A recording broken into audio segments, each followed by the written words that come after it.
और चुनाव के नतीजों के बाद भट्टाचार्य जी, जो पहली प्रेस कॉन्फ्रेंस हुई उसमें बीजेपी अध्यक्ष अमित शाह से जब सवाल किया गया कि आप अब यूपी में क्या करेंगे इतनी बड़ी जीत के बाद और देश में विकास कैसे आएगा, उन्होंने कहा जब तक डबल डिजिट ग्रोथ यूपी में नहीं आती पूरे देश में डबल डिजिट ग्रोथ नहीं होगी। लेकिन ये चैलेंज बहुत बड़ा है। सबसे बड़े तो चैलेंजेस पर ही आप थोड़ा सा प्रकाश डालिए, उसके बाद फिर उस सॉल्यूशंस पे आएंगे। देखिए, चैलेंजेस मैं आपको आंकड़े से दूंगा। प्लीज़। यूपी का जो जीडीपी जो है वो है हमारे देश में 12% शेयर है, उसका प्रतिशत 12% शेयर है। पर अगर आप जनसंख्या की जो शेयर देखेंगे यूपी में वो है 17%। साफ जाहिर है कि अगर जनसंख्या का शेयर ज़्यादा है और जीडीपी का शेयर इतना कम है तो यूपी एक पिछड़ा हुआ प्रदेश है हमारे देश में। बिल्कुल। दूसरी बात है, आंकड़ा जो है कि हमारे देश में जो पॉवर्टी, जो गरीब रेखा जो है उसका आंकलन किया गया है कि 23% है इस वक्त। अगर आप यूपी में देखेंगे वो 30% है जी। तो ये तो इसमें कोई दो राय नहीं हो सकती कि अगर यूपी को अगर हम ऊपर नहीं लाएं, अगर वृद्धि दर के ऊपर, जो इस वक्त जो वृद्धि दर जो है वो यूपी का वृद्धि दर करीबन मान लीजिए 5.5% है और देश का वृद्धि दर है 7.5%, 7%। तो पहली बात तो ये है कि अगर इसको अगर हम 5.5 से 7 तक भी ला सकें तो मेरे ख्याल से जो देश का जो इम्पैक्ट होगा बहुत बड़ा होगा। तो यूपी की बात छोड़ दीजिए, यूपी एक ऐसा एक क्रिटिकल स्टेट है क्योंकि इस लार्जेस्ट स्टेट बाई पॉपुलेशन है और उसका शेयर इन जीडीपी कम है, पर कैपिटा इनकम और भी कम है।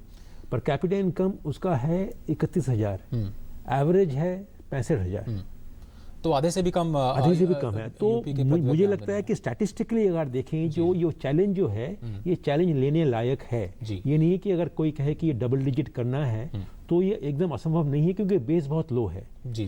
तो इस हिसाब से देखेंगे तो अगर ग्रोथ की पोटेंशियल है, ग्रोथ की ज़रूरत है और जो ग्रोथ की जो चैलेंज जो बताया गया है वो ऐसा नहीं है कि वो एक ड्रीम टारगेट है, वो टारगेट अचीवेबल लगता है मुझे। लेकिन ये बहुत बड़ा राज्य है भट्टाचार्य जी, जिससे आपने कहा कि एरिया के हिसाब से बहुत बड़ा राज्य है, पॉपुलेशन के हिसाब से भी जाहिर तौर पर जो पूर्वी उत्तर प्रदेश की समस्याएं हैं वो थोड़ी सी डिफरेंट है वेस्टर्न यूपी से। बुंदेलखंड की जो समस्या है वो नोएडा के जो आर्थिक समृद्धि है उसकी मुश्किलों से थोड़ी सी डिफरेंट है।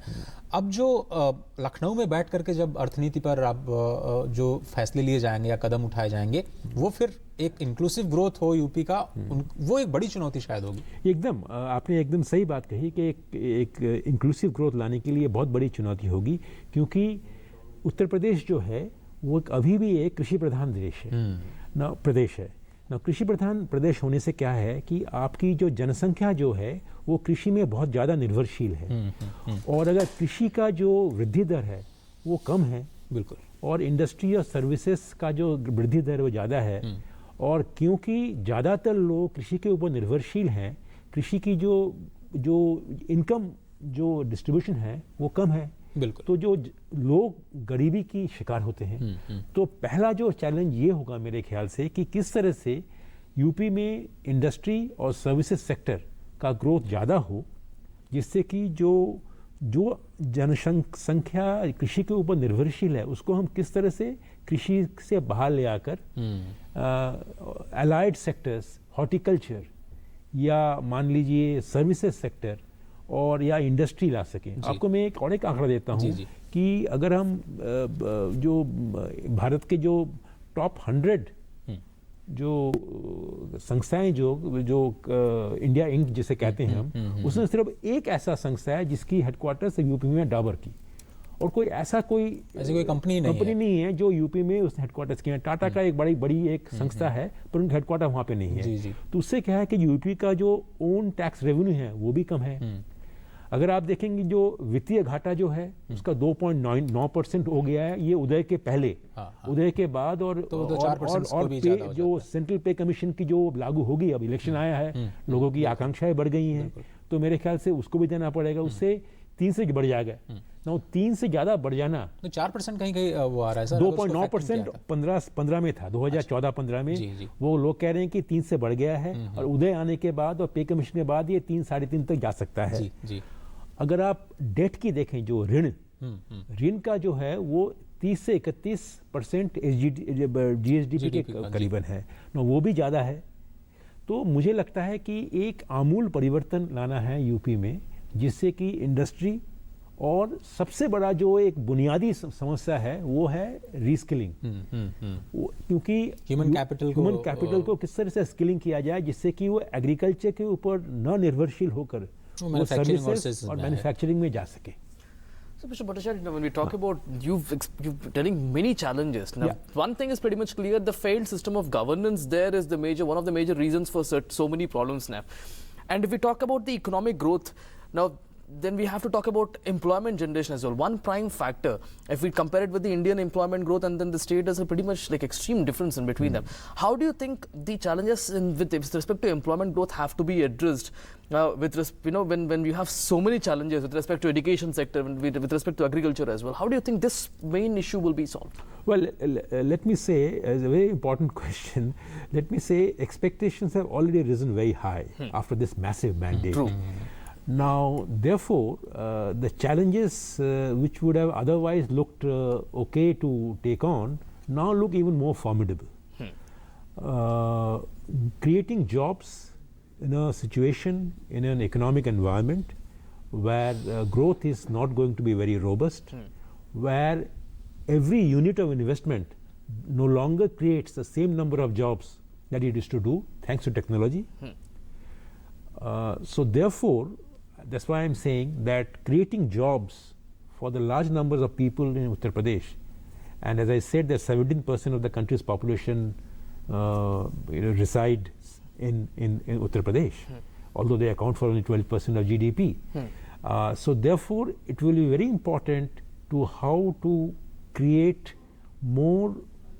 First of all, you have to make the young population of Uttar Pradesh more skilled in new technologies, basic technologies, ITIs, so that they can go into manufacturing, and then make sure that investment takes place. The fact of the matter is this, that there is a lot of basic infrastructure that needs to be taken care of. Now, the moment you, for example, in one of the poll promises that the BJP made before the elections was connecting each villages with a bus service. Now, this will, if let us say, if this itself is going to be implemented, in my view, the follow-on effects of this move itself will be tremendous in terms of creating jobs, in terms of creating infrastructure, connectivity. Because the moment you need to create the bus service from village to village, you need to create roads. Absolutely. The moment you create roads, you are allowing the producer in the farmland to come to the market easily. When there is a bus service, he can bring his vegetable produce in the morning and bring it in the afternoon to the market. So therefore, the follow-on effects of one move, in my view, of connecting each village of UP with a bus service will be tremendous. So now it is not that, as I said in the beginning, that it is not an impossible target, but it is going to be formidable because of the expectations of people to realize their dream of growth being doubled, as the BJP president says.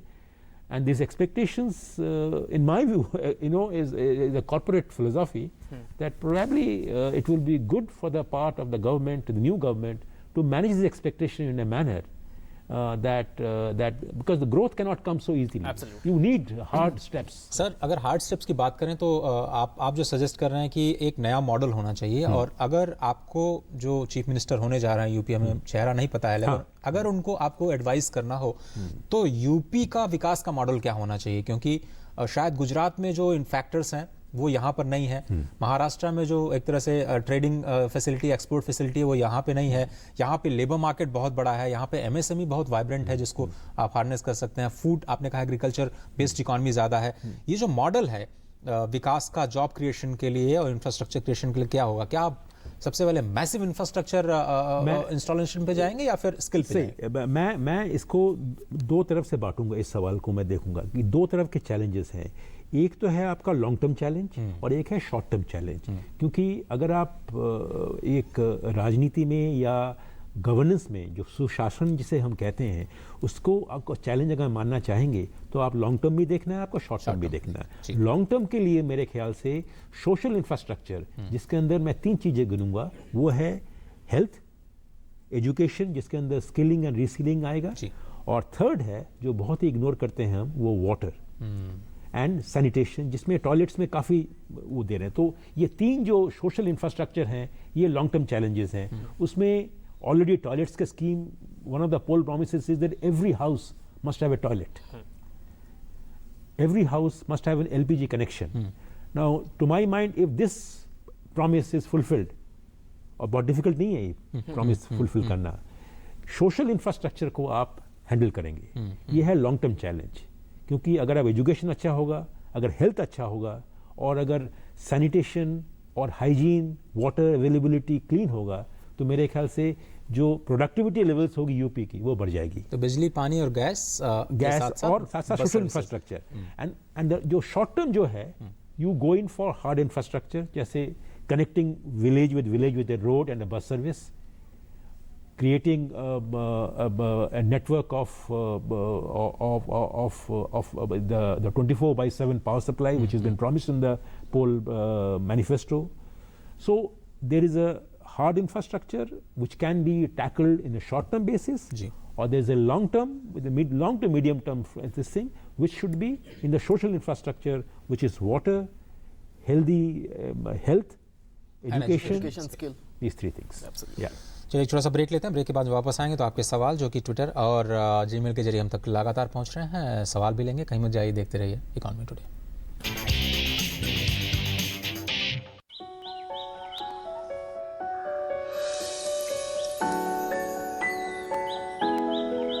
Losing a lot on transaction fees? Become a member of the BSE and pay 99% less. BSE, experience the new. Sensex is sensational. Is the darling of everyone. I am Vallabh Bansali. I've been associated with the BSE since 1981. Come, feel the financial pulse of the nation. S&P BSE Sensex, India's index, the world tracks. To benchmark against Sensex is to benchmark against 30 best Indian companies. I am Dinesh Thakkar. I am associated with BSE since 1987. Come, feel the financial pulse of the nation. S&P BSE Sensex, India's index, the world tracks. Mood of the nation is always in tandem with Sensex. I am Ketan Marwadi and have been associated with BSE since 1990. Come, feel the financial pulse of the nation. S&P BSE Sensex, India's index, the world tracks. Increase your playing field. Introducing S&P BSE 100, India's most broad-based derivatives traded index.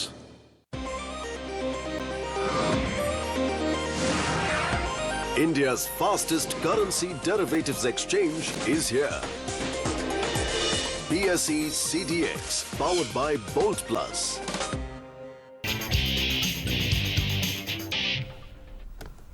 Welcome back to Economy Today. We are discussing about the road ahead from the economy point of view after this massive win by BJP there. Before we take certain questions, there's one question, Mr. Bhattacharya. Now, when we talk about economic development, the challenges with respect to the caste-based demarcation also played a key role in the past. Now, we talk about social transition and transformation. How do you think this will play a key role, in achieving those targets which you've been mentioning before the break? Well, this is going to be definitely be a big challenge because but the Prime Minister has made an announcement that Sabka Saath Sabka Vikas. So, and he has also said that this is a win which will take care of not just people who voted for us, but also people who did not vote for us. True. So these are very assuring statements from none else than the Prime Minister of the country. Coming to the UP's administration thing, there is one area of concern, which is that this assembly will have probably the smallest share of representation from the Muslim community. So I think, therefore, the attempt has to be made to make sure that every segment of society is involved in governance. Their concerns are taken care of. because if people, because unfortunately there were no Muslim candidates from the party that has going to form the government. So in the government ministry there will be no thing. So therefore, I think the social integration will be a big challenge. Right. And without the social integration, my sense is that there is the fear of radicalization, which can go against the spirit and pace of governance. Absolutely. So the transformation which we're talking about on social senses itself is the social integration. So we are getting some questions on our social networking handles. Let's quickly take a question. The first question is on our Gmail handle. Let's have a look at that question. This question is by Mr. Ravi Kumar. Let's have a look at that question. He asks, what are the main issues of Uttar Pradesh that are to be resolved first? मेरे ख्याल से इस सवाल को हम discuss कर चुके हैं, हम स्किप कर सकते हैं। अगले सवाल की तरफ बढ़ते हैं और देखते हैं ट्विटर के जरिए कौन सा बस दूसरा सवाल है और ये हमारे दर्शक जो हैं वो क्या जानना चाहते हैं। अगला सवाल भी जीमेल के जरिए है। उत्तर प्रदेश के ब्रांडिंग इंडस्ट्री जैसे अलीगढ़ का ताला उद्योग, भदोही का कालीन और हथकरघा उद्योग को बचाने के लिए सर्वे समझना चाहते हैं। इस सवाल का दूसरा हिस्सा भी है जो आने वाला है, उसके लिए क्या कदम उठाए जाने चाहिए, यूपी की नई सरकार क्या सुधारवादी कदम उठा सकती है। ये जो ट्रेडिशनल क्लस्टर्स हैं डिफरेंट इकोनॉमिक एक्टिविटीज़ के, उस पर कैसे फोकस? बहुत अच्छा सवाल है, बिकॉज अगर आप देखें तो यूपी में ऐसे काफ़ी लोकल इंडस्ट्रीज़ जो हैं उसका अगर आप potential for contributing to the Indian economic growth is huge. पर सवाल ये है कि जो चीज़ वहाँ पे बनता है, जो चीज़ वहाँ की जो हुनर है जिसे कहते हैं हम, उसका मोनेटाइजेशन, उसका किस तरह से आर्थिक ब्रांडिंग और मार्केटिंग की बात कर रहे हैं, वो बहुत इम्पोर्टेंट है। तो मुझे लगता है कि इसमें सेंटर का भी एक रोल है, स्टेट गवर्नमेंट का भी रोल है और हमें ये आशा, पहली बात और दोनों के बीच में कोऑर्डिनेशन का भी बहुत रोल है। नाउ गुड थिंग इज एक स्टेट गवर्नमेंट अगर मान लीजिए एक बीजेपी रूल है, अगर सेंट्रल गवर्नमेंट बीजेपी रूल है, तो एक नेचुरल एक राजनीति में होता है कि जो समन्वय जो है वो अच्छा होता है, इंटीग्रेशन अच्छा होता है। तो मान लीजिए टेक्सटाइल पॉलिसी है, नई टेक्सटाइल पॉलिसी आई है, उसका अगर आप काफ़ी जो चीज़ें जो हैं वो जो यूपी के जो सारे जो बुनकर जो है, जो मान लीजिए जो कारपेट इंडस्ट्री जो है भदोही का, वो ख़त्म हो चुका है ऑलमोस्ट, क्योंकि उसको हम रिवाइव कर सकते हैं टेक्सटाइल पॉलिसी के ज़रिए से। तो काफ़ी ऐसे मैंने जो पहले भी स्टेप्स कहे थे, रिस्किलिंग का है और जो वोकेशनल एजुकेशन के ऊपर जो एक जोर देना ज़रूरी है वो भी काफ़ी है। और जो मान लीजिए यूपी के जो ये सारे जो इंडस्ट्रीज़ जो आपने कहे, आपने सारे ये मुरादाबाद की जो ब्रास इंडस्ट्री कहा आपने ना, उसमें भी मुझे ये नहीं लगता कि एक जो स्टार्टअप का जो एक वो चला है, वो स्टार्टअप का कल्चर वहाँ पे क्यों नहीं जा रहा है। वहाँ के लोग भी तो स्टार्टअप बना सकते हैं ब्रास इंडस्ट्री के ऊपर, और इसका एक ग्लोबल इसका मार्केट है, ग्लोबल मार्केट है। और साथ ही जो रूरल बीपीओ जैसे जो बड़े स्कीम्स हैं सरकार की, वो भी जा सकती हैं। रीजनल लैंग्वेजेस में रूरल बीपीओ का फ़ायदा उठ सकता है क्योंकि बहुत बड़ा राज्य है। ही देखते हैं अगला सवाल ट्विटर के जरिए शायद बलराम सिंह हमारे साथ जुड़ रहे हैं, उनका सवाल देखते हैं क्या कुछ जानना चाहते हैं इस कार्यक्रम में। जल्दी से उनका सवाल देख लेते हैं। How UP as GDP can surpass national GDP growth rate of 7 to 8%, Balram Singh. या सेक्टरल फोकस किस तरह से किया जाए, क्योंकि एक आंकड़ा सब में पढ़ रहा था कि ये बहुत ही इकोनॉमिस्ट वाला सवाल है ये। सिंपल सवाल इसका जवाब ये होगा कि there is a correlation between growth and investments. So पहली बात तो ये है कि चैलेंज ये है कि we have to improve investment rate in UP का इन्वेस्टमेंट रेट जो है वो नेशनल इन्वेस्टमेंट रेट से भी कम है। तो सबसे पहले लॉ एंड ऑर्डर को संभालिए जिससे कि लोग इनकरेज हो कि इन्वेस्टमेंट होने के लिए। नाउ इतनी बड़ी बहुसंख्या में एक सरकार आई है, तो इंडस्ट्री का जो रिस्पांस होता है, फर्स्ट लेवल रिस्पांस है, कॉन्फिडेंस बढ़ जाता है क्योंकि वो सोचते हैं कि ये सरकार मजबूत सरकार होगी, सुदृढ़ सरकार होगी, नीतियां सुदृढ़ बनाएगी और रोबस्ट पॉलिसीज होंगी, स्टेबल पॉलिसीज होगी। तो वो एक आशा होगा कि इन्वेस्टमेंट उससे बढ़ सकता है। और मेरे ख्याल से सरकार को ऐसा चीज़ करना चाहिए जिससे कि इन्वेस्टमेंट बढ़े। और दूसरी बात जिससे ग्रोथ बढ़ सकती है वो है प्रोडक्टिविटी। जी, यूपी के पास पॉपुलेशन का तो बहुत भरमार है पर प्रोडक्टिविटी बहुत पुअर है। तो प्रोडक्टिविटी के लिए दो चीज़ चाहिए आपको, रीस्किलिंग स्किल्स चाहिए और इंफ्रास्ट्रक्चर चाहिए। अगर दो चीज़ को अगर आप देखें तो हमने जो पहले जो डिस्कस किया है वो इंफ्रास्ट्रक्चर, रीस्किलिंग और इन्वेस्टमेंट्स हम ऐड कर देंगे, उससे हम शायद ग्रोथ का जो चैलेंज हो उसको हम ठीक तरह से फेस कर सकते हैं। और अभी तक ये नहीं समझ में आ रहा है कि देश में 450 से ज़्यादा हवाई पट्टियां हैं, लेकिन दुनिया का 8वां सबसे बड़ा अजूबा आगरा क्यों अभी तक हवाई मार्ग से जुड़ नहीं पाया है? राकेश जी का सवाल लेते हैं ट्विटर पे, अगला सवाल इस कार्यक्रम में। डेफिसिट टारगेट को अचीव करने के लिए यूपी में क्या, हालांकि मेरे ख्याल से 50,000 करोड़ रुपए का घाटा है उनका, और जिस तरह से आप कर रहे थे 4% के आसपास उनका जो फिस्कल डेफिसिट है। अब अगर इसको इस सवाल को ये कहा जाए कि उनके जो खर्च करने की नीति है सरकार की वो क्या हो अगले 5 सालों में? सबसे बड़ा चैलेंज होगा, ये बहुत ही इंपॉर्टेंट सवाल है, ये बहुत बड़ा चैलेंज होगा, क्योंकि अगर आप देखें जैसे हमने कहा कि वो पोल प्रोमिसेस में उन्होंने कहे कि 24/7 पावर सप्लाई होगी, हर घर में टॉयलेट होगा, हर घर में गैस कनेक्शन होगा। उसके साथ साथ पोल प्रोमिसेस ये भी हैं कि हर किसान का जो पुराना जो कर्जा है वो माफ़ किया जाएगा, और किसानों को अगली जो लोन दिए जाएंगे वो 0% में देंगी। उससे 0% लोन देने से उसका कॉस्ट जो ऑफ लोन जो है वही है। नाउ ये सारे जो अगर पोल प्रोमिसेस, अगर आप जो अच्छे पोल प्रोमिसेस जो अच्छी बात है, पर जो पॉपुलिस्ट पोल प्रोमिसेस हैं, जिस तरह से लोन वेवर का प्रोमिसेस है, उससे जो फिस्कल डेफिसिट का जो चैलेंज है वो बहुत डिफिकल्ट हो जाएगा। और मुझे लगता है कि एक राजनीतिक कंसेंसस होनी चाहिए, और जिससे कि एक fiscal prudence is a very important element in this government. अगर ये सरकार अगर फिस्कल प्रूडेंस की पाथ में डटे रहे, और ये जो वेवर की जो बात है, ये वेवर में बहुत मोरल हैजर्ड है, तो पॉपुलिस्ट पॉलिसीज का भी एक सनसेट क्लॉज होना चाहिए जिससे कि ऐसा ना हो, जिससे कि ये जो किसान इंपॉर्टेंट चीज है, पर किसान को भी जो एक इंसेंटिव मिलना चाहिए कि अच्छा किसान और बुरा किसान, तो हर किसान को ही अगर वेवर मिल जाए बिल्कुल तो फिर कोई फायदा नहीं रह जाता, किसी एफिशिएंसी बिल्कुल एफिशिएंसी और प्रोडक्टिविटी में हानि पहुंचेगी उससे। सर जल्दी से एक सवाल ले लें, अंतिम सवाल शायद ले पाएंगे, वक्त हमारे पास कम है। दीपक कुमार जीमेल के जरिए हमसे जुड़ रहे हैं, और वो आपसे जानना चाहते हैं कि क्या यूपी इंडिया की लार्जेस्ट इकॉनमी बन सकता है? हालांकि तीसरी सबसे बड़ी इकॉनमी है महाराष्ट्र और तमिलनाडु के बाद में, और कितना वक्त लगेगा और ग्रोथ रेट क्या चाहिए अगर ये अचीव करना है देश का सबसे बड़ा राज्य इकॉनमी के टर्म्स में बनने के लिए? दीपक, स्टैटिस्टिकली अगर आप ये सवाल को देखें तो ज़्यादा समय लगना नहीं चाहिए। अगर डबल डिजिट की ग्रोथ अगर मान लिए आ जाती है तो इससे मुझे लगता है कि 10 साल से ज़्यादा ये समय नहीं लगना चाहिए। पर डबल डिजिट ग्रोथ का जो चैलेंज है वो बहुत ही डिफ़िकल्ट चैलेंज है। पर हमें यूपी की तरफ नहीं देखना चाहिए।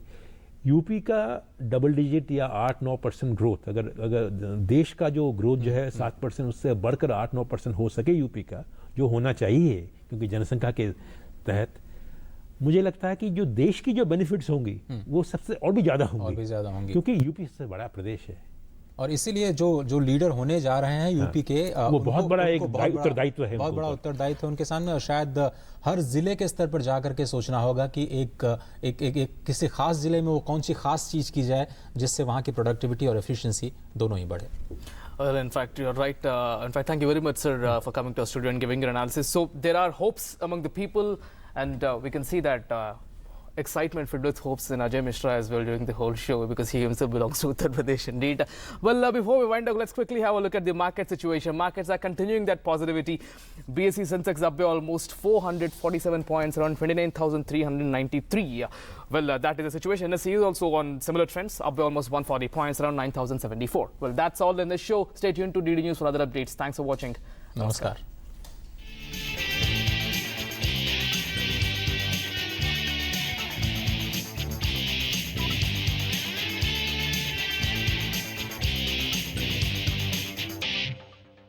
Business Morning was brought to you by BSE IPF.